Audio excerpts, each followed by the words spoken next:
Well, here it is, the joystick that's going to change your gaming experience forever. Your high scores are going to go up, and your arcade experience is going to be that much more enjoyable. It's the Dominux8. You can find it at groovygamegear.com. And I blurred out the price because I don't want you freaking out when you see how much this thing is. Just remember, you're paying hundreds of dollars for new marquees and booster risers and fake coin doors, but this joystick is so important to your gaming experience, it's worth every penny. So let's take a look at the specs and options first before we show you that price. This joystick is a leaf switch style joystick that's perfect for your early 80s arcade games like Pac-Man. Now this can come with a 4 or 8-way gate. It also comes with standard Wico midway HAP IL X arcade mounting pattern for easy installation. You can have a short or a long stick for control panels that are either metal or wood. And it comes with a variety of restrictor plates, including true 4-way, octo, or short throw circular. You also have the option of many different ball tops and colors. I chose the arcade red ball top because this is going on a class of 81 reunion cab. Now taking a look at price, the Dominux8 starts off at $56.95. That's right, $56.95. And when you add your options of different ball tops, or if you get a specific restrictor gate that costs a little bit more, you're going to be all in at about $70 to $75 once it's all said and done. There are some other options on their site, including the Pac Pro, which was what I was originally going to get. I was told this is an excellent joystick, a leaf style joystick for games like Pac-Man, but this has been sold out for a while. So I ended up just biting the bullet, going with the Dominux8, and I gotta say I was very impressed and happy that I got the Dominix instead of the Pac Pro. So here's a look at it. We're gonna take it apart in a second, but you can see on this, you're gonna have the gate that's twisted in the diamond shape to make it a 4-way. I needed a 4-way joystick, so I went with the 4-way option. Now you'll notice on the corners, on the diagonals, you will not hit both switches at the same time. It is very close when you roll it from top to the side, left or right, but it does not hit those leaf switches there at the same time. Now I've been through many joysticks, including Sanwa and other 4-way joysticks.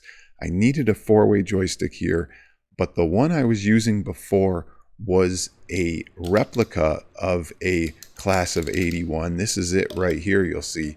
This has micro switches though, and is not a leaf joystick. You can find it at Mike's Arcade, and it's a pretty good joystick, especially for the price. But it is very resistant, and it takes a little force to get it to every position. You'll notice the size of the joystick. Like I said, the mounting plates will be the same. But again, the micro switches on the Reunion Cab or Pac-Man replica instead of the leaf switches.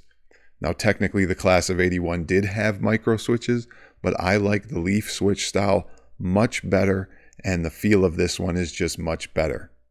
Taking it apart, this is worth its weight in gold.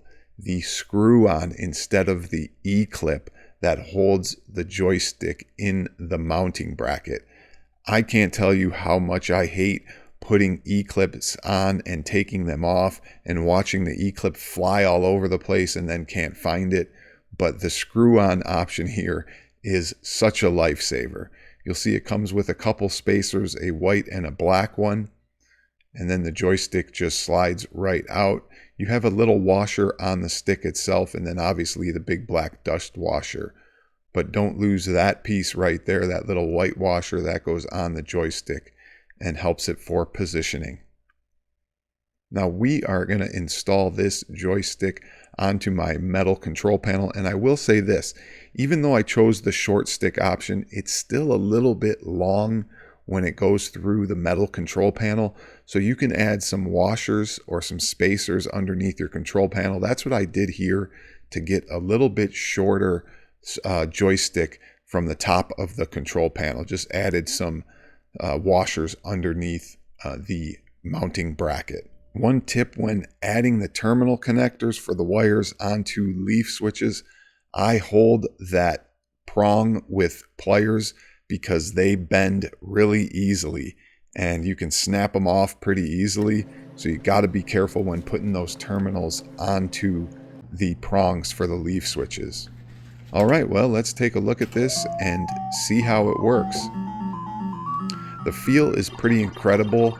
There's perfect resistance in my opinion, and you can just feel how it acts just like a original Pac-Man joystick, or as close as you can get to it.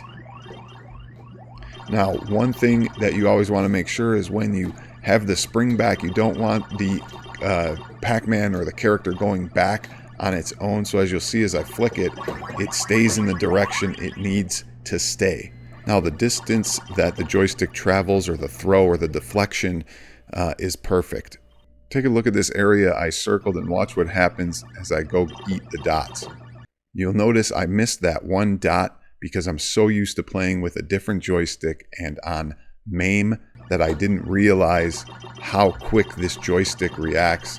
Now obviously real hardware has something to do with it as well, but I was so used to playing on MAME and with a different joystick, the reaction time and the distance it takes to engage those leaf switches is a lot shorter, and you just feel like you're getting better reaction time from your moves. There's definitely tons of joysticks out there to choose from, and it's all based on personal preference. So make sure you try a bunch of them before you choose one for your machine. Leave a thumbs up, and thanks for watching.